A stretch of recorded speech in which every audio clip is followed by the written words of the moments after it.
सभी को प्यार भरा जय भीम।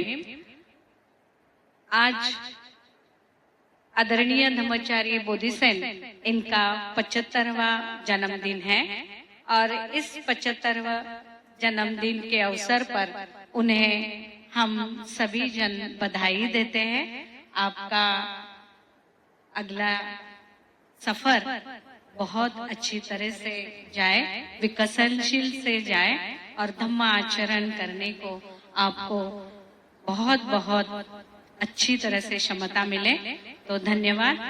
तो इस जन्मदिन के अवसर पर आज हम आदरणीय धम्माचार्य बोधिसेन इनकी मुलाकात लेने जा रहे हैं और ये मुलाकात लेने जा रहे हैं आदरणीय धम्माचार्य विमल धम्म जी। और इस मुलाकात में जो भी बोधिसेन कहने वाले हैं उसका सारांश में जो उनको मैसेज देना है लोगों को, उसके बारे में बोधिसेन जी कहेंगे। तो मैं बोधिसेन जी को विनती करती हूँ कि 2 शब्द आप कहिए। थैंक यू, धन्यवाद तारा नबीता जी। मेरी मुलाकात विमल धम्म ने किया है, तो ये मुलाकात से मुझे ये कहना है कि धम्म क्रांति की आज सभी को जरूरत हो। भारत को महान बनाना है, दुनिया को महान बनाना है, विशेषता बुद्धिज्म को सब जगत की ओर फैलना है। तो ये मुलाकात से मैं एक सामान्य धम्मचारी हूँ, मगर ये धम्म का आचरण करने से I feel I am very very great person, I public person because Dhamma revolution, ऐसा मुझे उम्मीद लगता है। तो ये मेरा मुलाकात आप देखने से, आप इस सुनने से कि ऐसी एक सीधा साधा आदमी भी, इंसान भी धम्म आचरण करने से ये धम्म का गतिमान करने के लिए प्रयास कर रहा है, तो हम क्यों नहीं करें। धन्यवाद, थैंक यू। ओके, बहुत बढ़िया। तो धन्यवाद बोधिसेन जी। तो हम आगे मुलाकात लेंगे और आप सभी लोग वो मुलाकात सुनेंगे जरूर, और कुछ भी जो कमेंट्स रहेंगे इस बॉक्स में आप डालेंगे। धन्यवाद, जय भीम। सभी को मैत्रीपूर्ण जय भीम। आज हम सब एक सम्मानित व्यक्तित्व से मिलने जा रहे हैं जिन्होंने अपनी जिंदगी में प्रथम स्थान त्रिरत्न को दिया है, मतलब बुद्ध धम्म और संघ को दिया है और प्रैक्टिकली दिया है। और परम पूज्य डॉक्टर बाबा साहब अम्बेडकर इनके वचनों को और विचारों को शिरोधार्य मानकर झूला उठाकर चल पड़े थे और भारत बौद्धमय करने के लिए, इस मिशन पर चलने के लिए सिर्फ एक दिन नहीं, 2 दिन नहीं, 1 हफ्ता नहीं, 1 साल भी नहीं, उन्होंने पूरे 50 साल तक, तकरीबन 50 साल तक अपने जिंदगी का बहुत बड़ा हिस्सा उन्होंने धम्म कार्य के लिए दिया है। इसी के साथ उन्होंने आदर्शों के प्रति श्रद्धा और प्रैक्टिस को कैसे प्रत्यक्ष लाना है और विकास करने हेतु उन्होंने त्रैलोक्य बौद्ध महासंघ के संपर्क में आए हैं और उन्होंने उर्गेन संरक्षित जी इनके प्रेरणा और कल्याण मित्रता से, मार्गदर्शन से उन्होंने अपनी जिंदगी को आगे बढ़ाया है। ऐसे नन अदर देन मुंबई के सिंह, जिसको हम शेर कहते हैं, आदरणीय धम्माचार्य बोधिसेन जी, इनका मैं इस मुलाकात में, इस इंटरव्यू में स्वागत करता हूं। जय भीम। मैं उनसे कुछ सवाल करने जा रहा हूं, जिस सवालों से हम सभी श्रोतागण इनके कुछ प्रश्नों का, उनके कुछ सवालों का जवाब मिल सकता है। तो बहुत सारे लोग ब्रह्मचर्य बोधिसत्व इनको जानते हैं, लेकिन कुछ लोग जो जानते नहीं हैं उनके लिए मैं उनका परिचय देना उचित समझता हूं।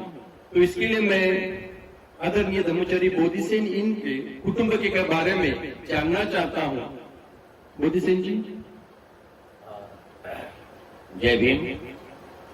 विमल धम्मा जी, मेरे बारे में आपको जो जानकारी चाहिए कि मेरा फैमिली बैकग्राउंड कैसा है, तो मेरा जन्म आज पूरे 15 जनवरी 1950 में एक रत्नागिरी जिले के मंडनगढ़ तालुका के टाकेरे ग्राम में हुआ था। मेरा बचपन से ही मेरे पिताजी सेकंड वर्ल्ड वार में, दूसरे महायुद्ध में मिलिट्री में थे। मेरा जो लालन पालन है वो मेरी माता जी ने किया था। उनका नाम था अनुचंद्रा, अनुसया, और मेरे पिताजी का नाम था भिको हरि यादव। ये दोनों का मैं एक में हूँ, छोकरा था, लड़का था, और उन्होंने मुझे बहुत प्यार किया। और सब जो रिलेटिव है, माता जी के साइड के और पिताजी के साइड के, उन्होंने मुझे खूब खुशी दिया, और उससे मैं अभी आपके सामने खड़ा हूँ।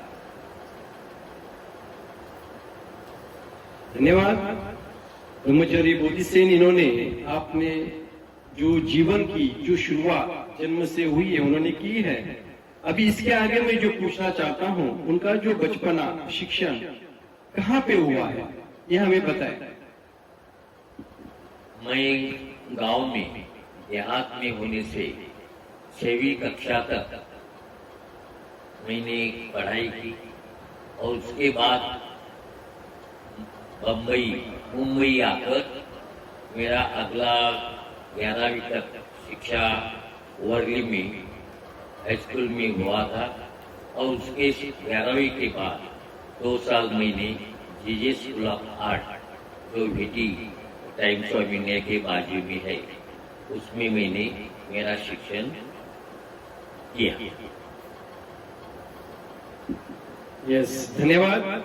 और शिक्षण के बाद आपने जो हमारा सर्वसामान्य जीवन में, सर्वसामान्य संसार में हम जो करना चाहते हैं शिक्षण के बाद, मतलब आपने नौकरी कहाँ की है या कुछ काम धंधा किया है? तो उसके बाद मैंने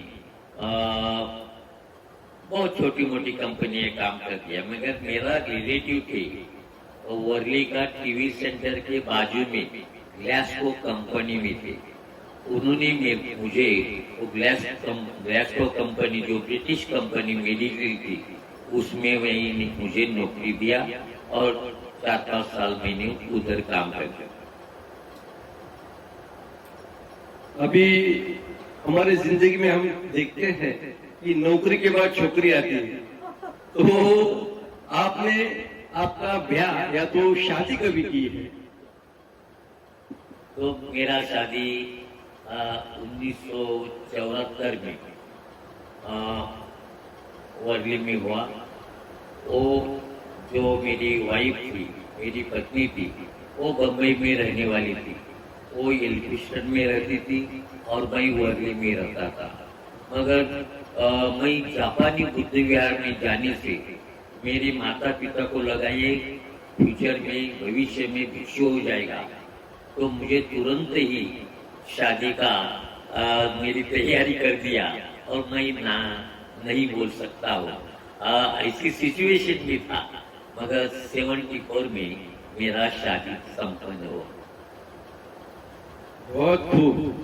मतलब आपका शादी का कारण जो है वो है आपको संसार में बांधे रखना था। बहुत खूब। तो इस शादी के बाद आप इस बंधन में फंसे नहीं, लेकिन आप जो जापानी बुद्ध विहार से आप त्रैलोक्य बौद्ध महासंघ के संपर्क में कैसे आए हैं और किसके वजह से आए हैं, ये थोड़ा सा हमें दर्शकों को बताएं। तो मैं खुशी लगता हूँ कि मेरे माता पिताजी ने अच्छा संस्कार के लिए हाई स्कूल में घर में आने के बाद, हाई स्कूल से घर में आने के बाद वो मुझे जापानी मंदिर में ले जाते थे और उनकी भिक्षुओं के साथ मेरा रहना, खाना, उनकी सेवा करना टाइम बेस्ट अच्छा बनता था, जिन्हें करोड़ ये बच्चा अच्छा बने।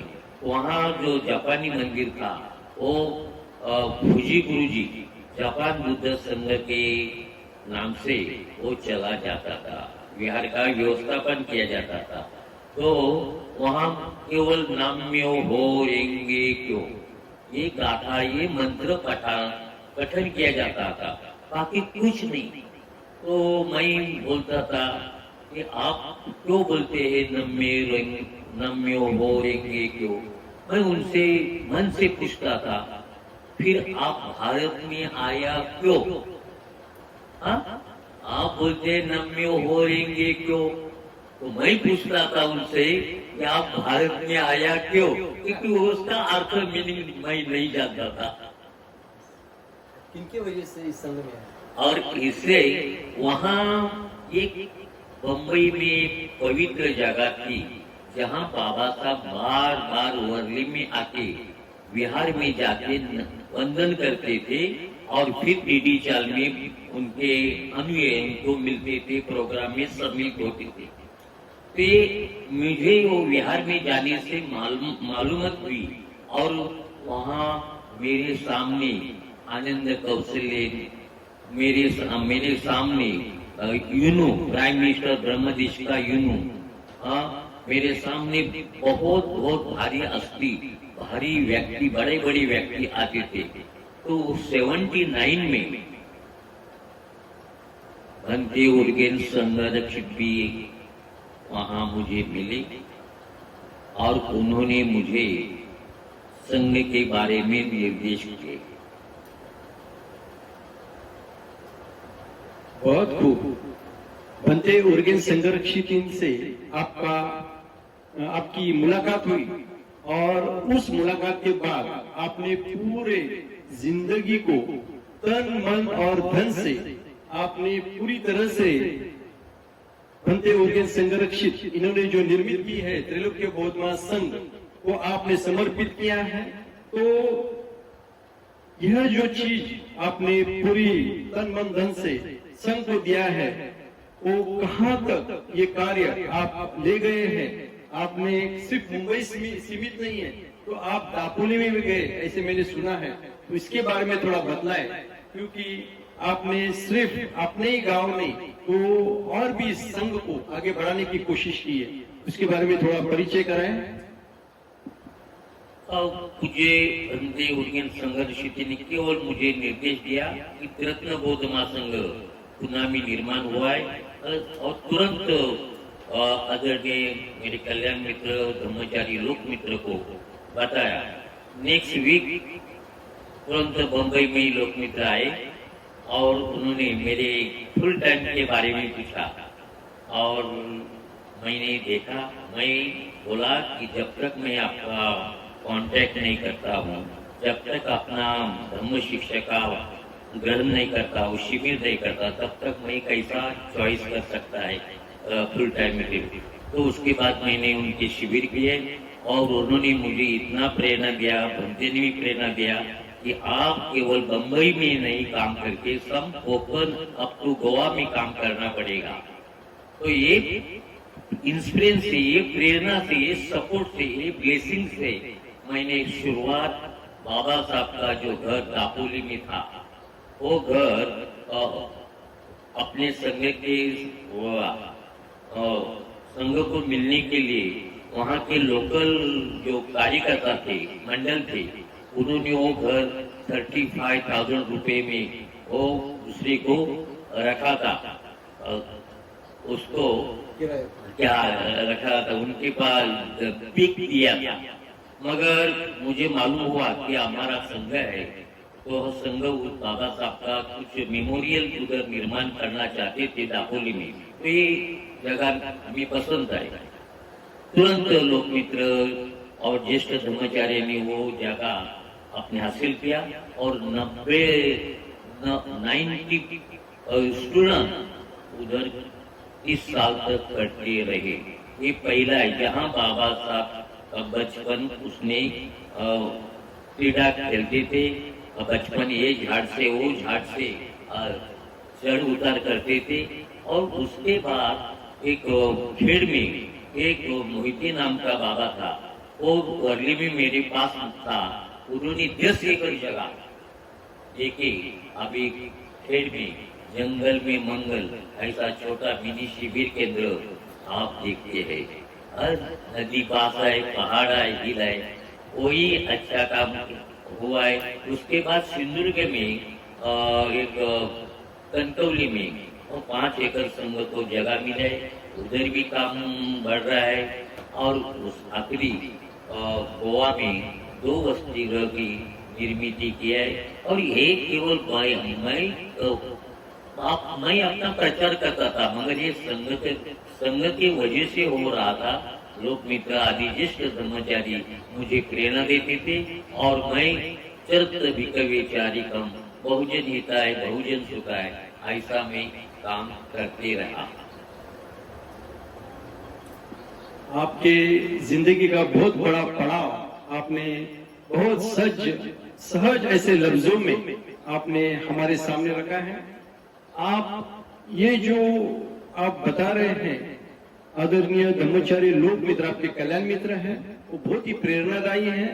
उनसे आपने तालीम हासिल की है और उसके साथ आपने उर्गेन संरक्षित जी जो त्रैलोक्य बौद्ध महासंघ के संस्थापक है, उनसे भी आपको प्रेरणा मिली है कि आप धम्म प्रचार प्रसार दापोली गोवा यहाँ तक जाइए, आपको सीमित मत रखिए, आप आगे बढ़िए।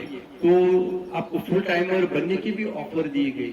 तो ये बहुत बड़ी बात है कि आप बनते इनके संपर्क से बहुत ही आगे बढ़े हैं। तो यहाँ पे मैं पूछना चाहता हूँ मेरे और जो संघ भाई लोग हैं उनको और प्रेरणा मिले कि आपने ये जो सफर चालू किया धम्म कार्य का, ये सफर करते हुए घर में कुछ परेशानियां वगैरह आई क्या?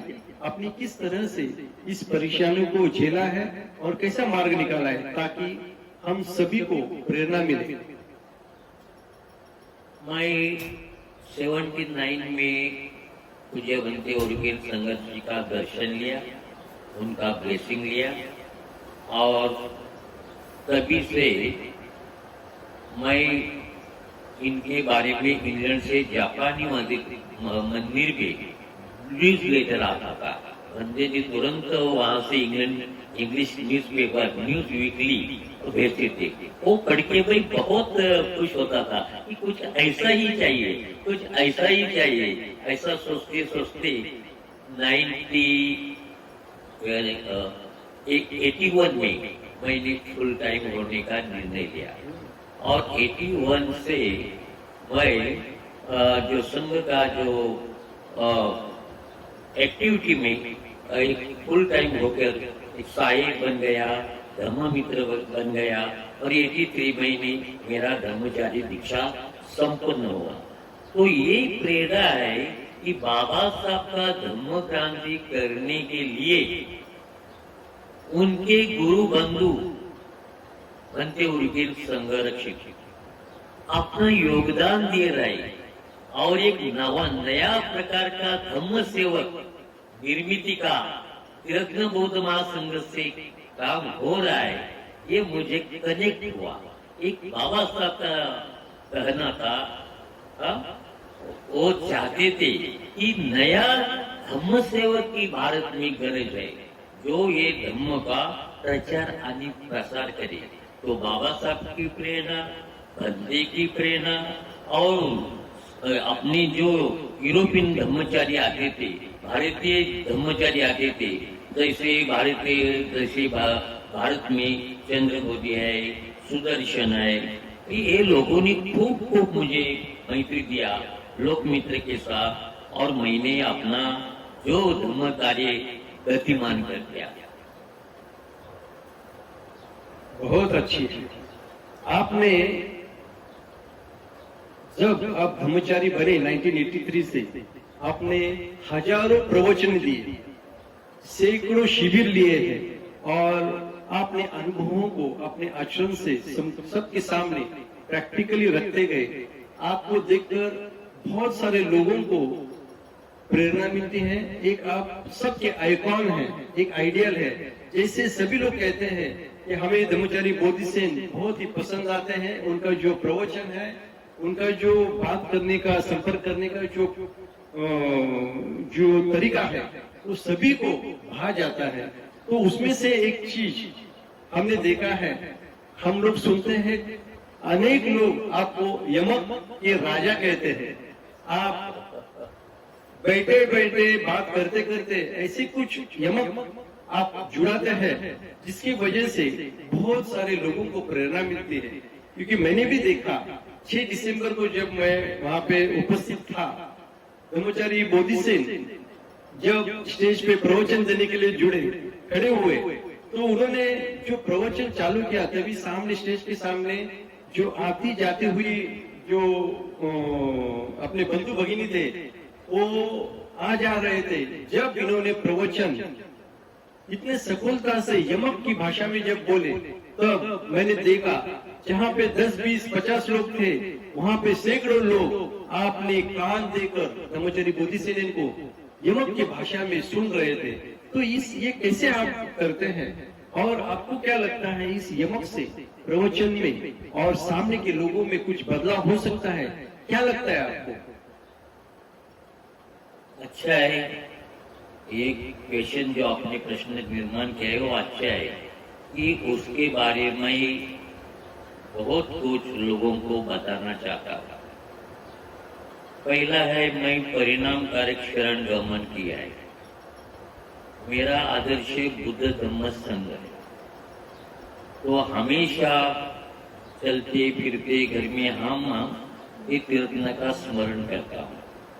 साथ ही साथ मुझे जो चिंतन है शील समाधि प्रज्ञा आदि अष्टांगिक मार्ग का, और शिलाचरण से मैं शुद्ध होता हूँ, और ध्यान से मेरा जो मन में घान है, गंदगी है, वो सफाई करता हूँ, और प्रज्ञा से मैं व्हाट इज प्योर, कौन सा निर्मल है, उसके बारे में मैं आत्मसात करता हूँ। तो ये चिंतन की बात है। मैंने बहुत बंदे का, बाबा साहब का पढ़ाई किया है, ग्रंथों की पढ़ाई किया है। मैंने मेडिटेशन एक महीने का अनेक बार मेडिटेशन में किया है। तो उससे मुझे जो मैं लिख सकता नहीं, मगर हिम्मत की बात, एक शब्द के लिए मैं 2-2, 3-3 शब्द यूज करता हूँ। जब भी लोक मित्र का, सुबुद्धि का बम्बई में लेक्चर था और होता था, तभी अनुवाद करते थे एक शब्द का क्विकली 2-3 वर्ड में, तो पब्लिक को ना समझने वाले लोगों को समझने लगता था। और ये चिंतन से बात है, मुझे यमक कर दिया है, यमक वो बुद्ध का, यमक वो गाय, यमक है डबल वर्ड। तो डबल वर्ड, डबल मीनिंग होने से लोगों का पहला वर्ड समझता नहीं, मगर सेकंड वर्ड समझता है। तो ये मेरा अंदरूनी है, अंतःकरण की भाषा है, जो चिंतन से मुझे अवगत है। ऐसे बोलेगा आप बोधी से लेते रहो, नहीं, नेचुरली एंड स्पिरिचुअली मेरे से एक्सप्रेस होती है। धन्यवाद। बहुत ही बढ़िया तरह से आपने जो प्रवचन में जो इस्तेमाल करते हैं यमक का, ये आपका आत्मचिंतन और बहुत ही प्रयासों से, बहुत ही कंसंट्रेशन से, एकाग्रता से आप ये सब सहज करते हो, तो बहुत ही अप्रिशिएटिंग है। अभी जाते जाते चंद 2 सवाल मैं करना चाहता हूँ। अभी आपका इतना बड़ा एक्सपीरियंस, 50 साल तक आप प्रथम स्थान तीर्थ बौद्ध महासंघ मतलब संघ को दिया है, और द्वितीय स्थान अपने फैमिली को दिया है। तो इस 50 साल का जो अनुभव है, इससे कुछ हमें अपेक्षा है कि कुछ हमें मिले। तो आपके इस जन्मदिन के अवसर पर आप ब्रह्मचारी धम्मचारिणी इनको कुछ संदेश देना चाहते हैं क्या? Thank you. ये मेरी खुद की जो वास्तवता है, तो मेरी जिंदगी में बहुत दुख आया, पीड़ा आया, गरीबी आया। मेरा उद्देश्य एक क्लियर था, मैं बुद्ध धम्म संघ को शरण गमन किया। नॉट ओनली नमन, संपूर्ण जीवन को समर्पित किया। तो ये से मुझे हमेशा मेरा आदर्श आगे पीछे रखा था। मुझे डर अभी भी नहीं लगता है इतना। मैं खुद अभी की मेरी प्रवचन देखी, सोशल बुद्धिज्म, तुम ये संविधान हो, राजनीति हो, और बुद्ध उसके बारे में क्या बोलते हैं, तो सब लोगों को टच करने वाला मैं मुझे संभाषण करता हूँ, भाषण करता हूँ, प्रवचन करता हूँ, तो इससे लोगों को खूब खुशी मिलती है। और मेरी वाइफ गया 3 साल से बेड रिडन है, पैरालाइज होने से, अर्धांग वायु होने से वो बीमार है। और मैंने वाइफ को अपना वाइफ बनाया, मेरे पत्नी को मैंने स्वीकार कर दिया, तो उनके दुखों को भी स्वीकार करना मेरा ड्यूटी होता है। तो मैं उनकी सेवा करता हूँ और हर वीक कहाँ न कहाँ प्रवचन भी देता हूँ। यानी मैं अपना संतुलन बिगड़ता नहीं, मेरा जो बैलेंस लाइफ है वो हमेशा कायम रखता हूँ। ठीक है, शिकवन है, एक ड्यूटी है, मगर मुझे ऐसा लगता है कि मैं अपना पत्नी की सेवा करता ही मेरा फर्ज है, ड्यूटी है। इस साथ साथ धम्म क्रांति गतिमान करना और लोगों को नीतिमान करना, यही मेरे लिए एक बहुत महत्व की बात है। तो मैंने अपना बैलेंस रखा है और इससे मुझे आनंद मिलता है कि केवल दुख करने से कुछ नहीं होगा, तो उनसे दूर जाना है, उनको केयर लेना है और धम्म सब लोगों को शेयर करना है।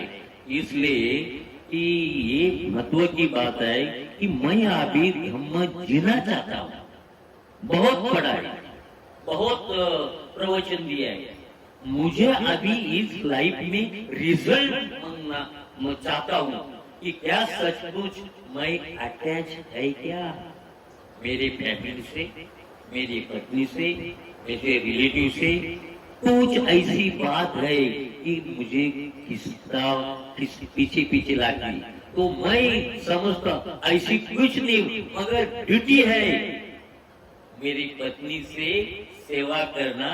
इसलिए मेरा ड्यूटी बढ़ती है कि जो जिम्मेदारी है वो जिम्मेदारी से मैं भागना नहीं चाहता हूँ, और साथ ही साथ धम्म का प्रचार और प्रसार करने के लिए मुझे कोई रोक नहीं सकता हो। तो ये शरण मेरा परिणामकारक शरण गमन और भंते का, बाबा साहेब का, बुद्ध का मैं चलते फिरते समझता हूँ। 3 big B with position। धन्यवाद। बहुत बढ़िया। आप डॉक्टर बाबा साहब अम्बेडकर इनके धम्म क्रांति को आप एक मिशन के तौर पर लेकर और भंते इनके आदेश को बहुत ही नम्रता से आगे बढ़कर आपने धम्म का प्रचार प्रसार किया है, शेयरिंग किया है, और साथ ही साथ आप घर में अपनी जो बीवी है, अपने जो बच्चे हैं, इनकी तरफ भी आप बहुत सारे ख्याल रखते हैं और उनका भी अच्छा कैसा हो, उनका भी भला कैसा हो, मतलब बैलेंसिंग लाइफ, भौतिक और आध्यात्मिक लाइफ को आप बहुत अच्छी तरह से बैलेंस कर रहे हैं।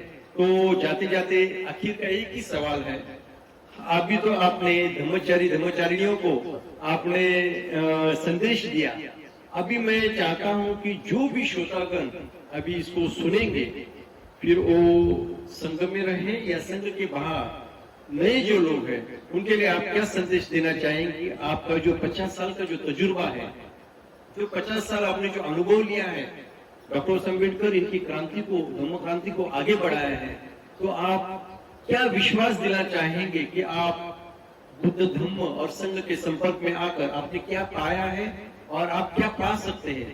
तो जो जनरल जो लोग हैं उनके लिए आप क्या कहना चाहेंगे प्लीज? धन्यवाद। कि मेरे लाइफ से और मेरा लाइफ का जो मैसेज है तो यही है कि सब मेरा श्रोतागणों को संघ के बाहर के सभी लोगों को मेरा विनंती है कि मैं शून्य था, मगर बुद्ध धम्म का स्वीकार करके और धम्मचारी बनके मैं एक नया धम्म सेवक बाबा साहेब भंते का जो उद्दिष्ट था, एक नया धम्म सेवक बनकर मैंने जीवन में खुशियां निर्माण किया है। मुझे आनंद है, दुख में मैं भी आनंद लेता हूँ। और ये जगत के लिए बाबा साहब का धम्म रिवोल्यूशन कंप्लीट करने के लिए हमें आज की सभी लोगों से विनंती करता हूँ कि सब जगत की ओर करुणा से देखें।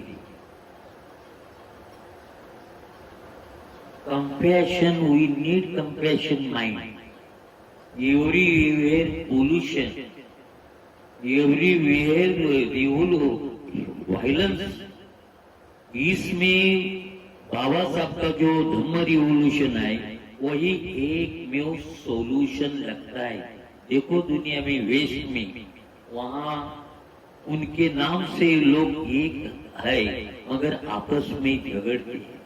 देखो भारत में यहाँ सब लोग हिंदुत्व बोलते हैं मगर उसमें बंधुत्व नहीं दिखता। तो बंधुत्व ओनली है हमारे बुद्ध धर्म में। तो ये बुद्ध धर्म का तुम सहायक हो, उपासक हो, हितचिंतक हो, धम्म मित्र हो, धम्मचारी हो और भिक्षु हो या बड़े बड़े विद्वान जैसे प्रज्ञा चक्षु हो, सभी को मैं अपील करता हूँ, विनंती करता हूँ, let us cross our border. अपने घर से बाहर निकलकर दुनिया में कितना दुख है वो दुखों को थोड़ा थोड़ा कम करने के लिए अपना योगदान दीजिए और बाबा साहब का धम्म क्रांति गतिमान करने के लिए दुनिया को नीतिमान बनने का निश्चय कर लिए। ऐसा मैं आपको याचना करता हूँ। धन्यवाद। बहुत बहुत खूबसूरती से आदरणीय धम्मचारी बोधिसेन इन्होंने सारे सवालों का जवाब दिया है। तो धम्मचारी बोधिसेन ये एक सही में आधुनिक काल में एक धम्म सेनापति है। इनका नाम बोधिसेन है, लेकिन मुझे लगता है कि उन्होंने धम्म का प्रचार प्रसार करने के लिए आपने जिंदगी को अवायपने बहुत ही अच्छी तरह से बुद्ध धम्म का प्रचार प्रसार करने के लिए उन्होंने झोंक दिया है। तो हमारे धम्मचारी बोधिसेन इनका आज 75वां बर्थडे है, जन्मदिन है। तो मैं विनती करता हूँ आदरणीय धम्मचारिणी तारणविता वे उनका इस जन्मदिन के अवसर पर उन्हें पुष्पगुच्छ दें और उन्हें सम्मानित करें। धम्मचारी तारणविता।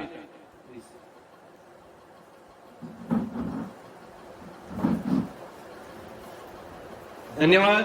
साधु साधु साधु साधु। धन्यवाद। यहीं पे इंटरव्यू हम समाप्त करते हैं। धन्यवाद Dhammachari Bodhisen. Thank you. My daughter. Now let us laughter. This is better. Yes. Take a photo.